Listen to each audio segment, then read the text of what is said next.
भाव रखना, दूसरे वाला भी मुझे कैसे मिल जाए, ऐसा भाव रखना, यही सब आसुरी गुण है। तो कलयुग के लोग प्रायः आसुरी वृत्ति के होंगे। ऐसे जीवों का शोधन कैसे हो, ऐसे जीवों का कल्याण कैसे हो, गुरुदेव ऐसे में कोई मार्ग प्रस्तुत करिए, कोई ऐसी कथा सुनाइए जिससे उनका भी उद्धार हो जाए और साथ ही हम लोगों को भी आनंद आए, हम लोगों को भी आनंद आए, मेरे कानों को भी अच्छा लगे, मेरे कानों को सुनने में भी अच्छा लगे। ऐसी कोई कथा सुनाए, ऐसा कोई मार्ग प्रस्तुत करें। तो सूत जी कहते हैं कि काल व्याल मुखग्रास त्रास निर्नाश हेतवे श्रीमद् भागवतम शास्त्रम कलौ कीरेण भासितम्। कहते हैं कि प्रायः हम संसारी लोग काल के मुख में बैठे हुए हैं, काल ने हमको ग्रस लिया है, लेकिन हमें उसका एहसास तक नहीं होता।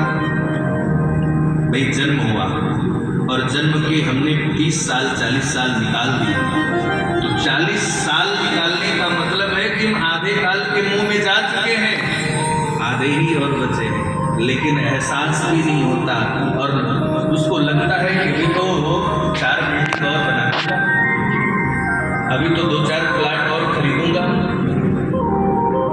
उसे अपने और मरने का भय सदैव बना रहता है। जीते जी अपने एकांत को मृत्यु का भय, चाहे वो मनुष्य हो अथवा वन में रहने वाला कोई वनचर जीव हो अथवा कोई कीट पतंग ही क्यों ना हो, कीट पतंग को भी लगता है कि मेरी मृत्यु हो जाएगी तो भी बड़ी जोर से तुम दबा करके बोलोगे। मृत्यु से सब डरते हैं।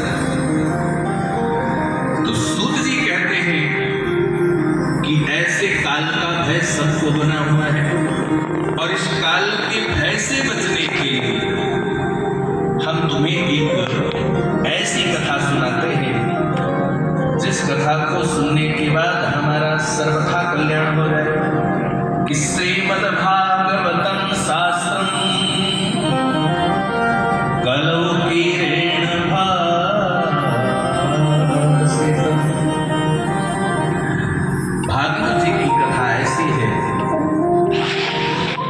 जिस कथा को सुनने के बाद मृत्यु का भय तो समाप्त होता ही होता है, कलयुग नजदीक भी किया है, कलयुग सर्वथा दूर होता है।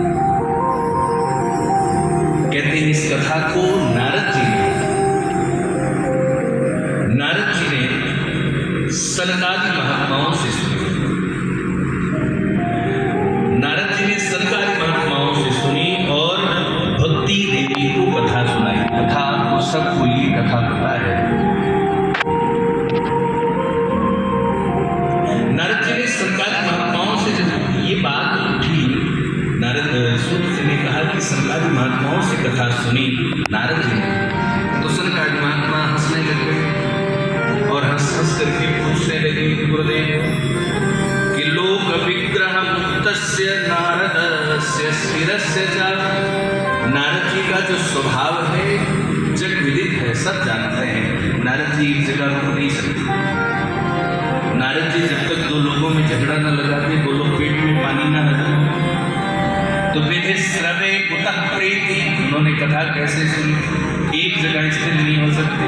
नारद का ये स्वभाव है, वो तो यत्र तत्र विचरण करते रहते हैं, एक जगह रुक नहीं सकते। फिर 7 दिन तक बैठ करके उन्होंने भागवत जी की कथा कैसे सुनी, ये सुनकर के मुझे आश्चर्य हो रहा है। तो कहते हैं एक बार की बात है, विशाला क्षेत्र में, विशाला क्षेत्र बोलते हैं बद्री विशाल, बद्री नारायण, विशाला क्षेत्र में नारद जी चले जा रहे थे और वहां उन्होंने सनकादि महात्माओं को देखा। सनकादि महात्मा कौन है? बोले सनक, सनातन, सनंदन और शनक कुमारी, 4 महात्मा हैं जिनकी अवस्था केवल 5 वर्ष है। नारद जी चले जा रहे हैं। अच्छा, कभी कभी ऐसा होता है कि जब कभी कभी हमें बहुत तनाव हो, बहुत टेंशन हो, तो हम मार्ग से निकल जाते हैं किसी विशेष बात में खोए रहते हैं, आसपास की घटनाएं हमें स्मरण नहीं रहती। हम चलते जरूर हैं, हम जाते जरूर हैं, पर हमारा ध्यान कहीं और है। नारद जी भी ऐसे ही चले जा रहे हैं, एकदम भागते चले जा रहे हैं। सनकादि महात्मा बगल से निकल गए, बोल देखा तक नहीं। और जब देखा नहीं तो सनकादि महात्माओं ने कहा, ओ नारद बाबा, ओ महात्मा जी, ओ संत जी, आपसे ही बात कर रहा हूं, कहाँ चले जा रहे हैं और कहाँ से आ रहे हैं, कहाँ से आ रहे हैं, कहाँ जा रहे हैं? आपको देख करके ऐसा लगता है कि जैसे आप बहुत चिंता में हैं। ये चिंता किस बात की है? आपको देख करके ऐसा लगता है जैसे आप लुट गए हैं। आप लुट गए हैं ठीक वैसे जैसे कोई सेठ बहुत सारा धन लेकर के व्यापार के लिए जा रहा हो, रास्ते में लुटेरे लूट ले, तो लुटने के बाद जब वो सेठ अपने गांव में आए तो जैसा उसका मुख हो जाए वैसा ही मुख आपका दिखाई पड़ रहा है। कौन सा ऐसा धन है महाराज जो आपका लुट गया? संतों के पास तो कोई धन होता नहीं है। संतों के पास जो धन होता है उसे कोई लूट सकता नहीं, चुरा नहीं सकता। भाई संतों के पास तो भगवान नाम की संपत्ति होती है। भगवान का नाम, भगवान की कथा, भगवान की लीला, यही संपत्ति होती है और उसे चोर कैसे चुरा सकता है? मीरा जी कहती हैं कि पायु जी मैंने राम रतन धन पायो, पायु जी मैंने राम रतन धन पायो, रतन धन पायो, रतन धन पायो।